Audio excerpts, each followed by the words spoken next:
Hello everyone, আমি সুচন্দ্রা। আমার নতুন একটা ব্লগে তোমাদের অনেক স্বাগত। পুরো ব্লগটা দেখো, আশা করি তোমাদের ভালো লাগবে।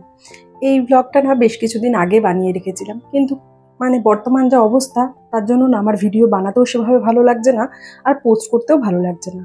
বাট ওই যে একটা ফেসবুক আইডি বা যে কোনো সোশ্যাল মিডিয়াতে তুমি যখন কিছু পোস্ট করবে আর মাঝখানে যদি তুমি বন্ধ করে দাও, তাহলে দেখবে তার একটা রিচ ডাউন হয়।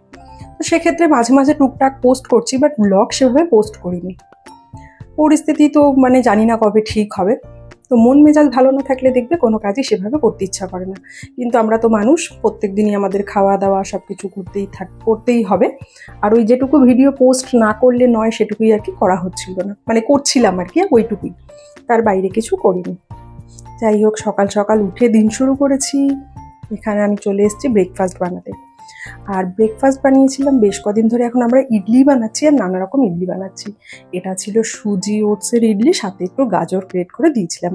এটা না পুরো ভিডিওটা আমি বানাতে পারিনি, অন্য কোনো সময় যখন বানাবো তখন তোমাদের সাথে শেয়ার করব। রান্নাবান্নাও খুব হালকাই ছিল, হয়ে গেছে। এখন আমি একটু স্নান করতে চলে যাব। তো আগের যে শ্যাম্পুটা ব্যবহার করছিলাম ওই শ্যাম্পুটা শেষ হয়ে গেছিলো। নতুন শ্যাম্পু চলে এসেছিলো, কিন্তু নতুন শ্যাম্পুর ওই যে স্ট্রটা রয়েছে ওটাকে ঠিক করা হয়েছিল না, তাই এর জন্য একটু অ্যাড করে নিলাম। আমি নেচারশিওরের এই জংটেল হেয়ার অয়েলটা তো রাত্রিবেলায় করে রাখি মাসাজ 15 মিনিট। পরের দিন যখন শ্যাম্পু করার থাকে নেচারশিওরের এই জং শ্যাম্পুটাও ব্যবহার করি। এটা কিন্তু চুলে ড্যান্ড্রফের প্রবলেম থাকলে আস্তে আস্তে ব্যবহার করতে করতে চলে যাবে। হেয়ার ফল কন্ট্রোল করে, চুলের শাইন চলে গেলে সেটাকে রিস্টোর করে। আরও অনেক রকম, যেমন তো অনেকেরই দেখবে চুলের নিচের দিকটা, যেটা আগার দিকটা, ওটা স্প্লিট হতে থাকে, সে সমস্ত প্রবলেমও কিন্তু সলভ করে। কোনো রকম কেমিক্যাল ছাড়া একটা প্রোডাক্ট কোথায় কোথায় পাওয়া যায় তোমরা চেক আউট করতে চাইলে ডেফিনেটলি কমেন্ট বক্স চেক করে পেয়ে যাবে। Sulphate free, paraben free, natural একটা শ্যাম্পু।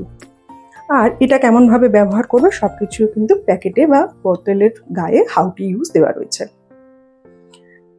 চিনি রানী বসে লাঞ্চ করছে, ওদিকে আমি যাবো স্নান করতে। ও খাচ্ছে বলে আমি যাচ্ছি না, ওই সময় সন্দীপ ছিল না। আর এদিকে গ্রসারি মান্থলি যেটা অর্ডার করি সেটাও ডিমার্ট থেকে দাদা দিতে চলে এসছেন।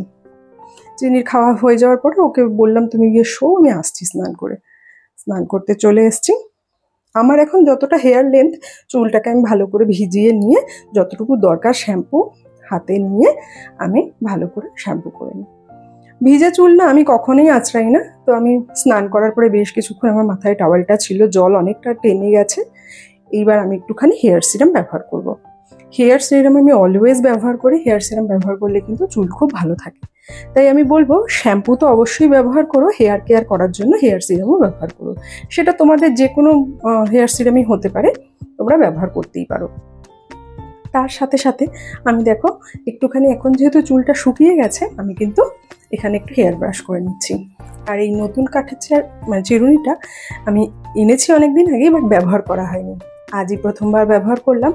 আর আগে না আমি ব্যবহার করতাম, মাঝখানে কিছু বছর ওটার ব্যবহার করা হয়নি, ওটা খারাপ হয়ে গেছিলো, ভেঙে গেছিলো বলে। এখন আবার নতুন করে শুরু করেছি।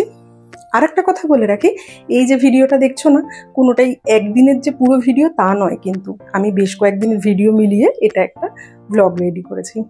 আমাদের এখানে কয়েকদিন আগেই শিলাবৃষ্টি হয়েছিল, আর এত পরিমাণে হয়েছিল একদম বড় বড় গোটা গোটা বরফের টুকরো এসে ঘরে পড়ছিল।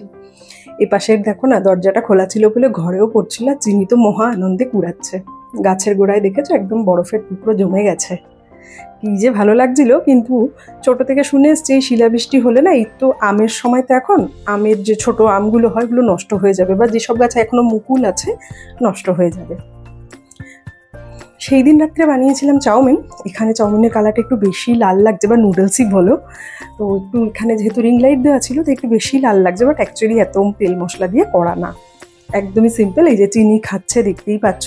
আমি যখনই কিছু রান্না করি, যেহেতু চিনি ম্যাক্সিমাম টাইম আমাদের সাথেই খাবার খায়, ওর জন্য চেষ্টা করি যাতে ও খেতে পারে। আর তাছাড়া এখন তো সবার জন্যই কম তেল মশলা এগুলো খুবই উপযোগী। যাই হোক, ব্লগটা শেষ করলাম। কেমন লাগলো জানিও। টাটা।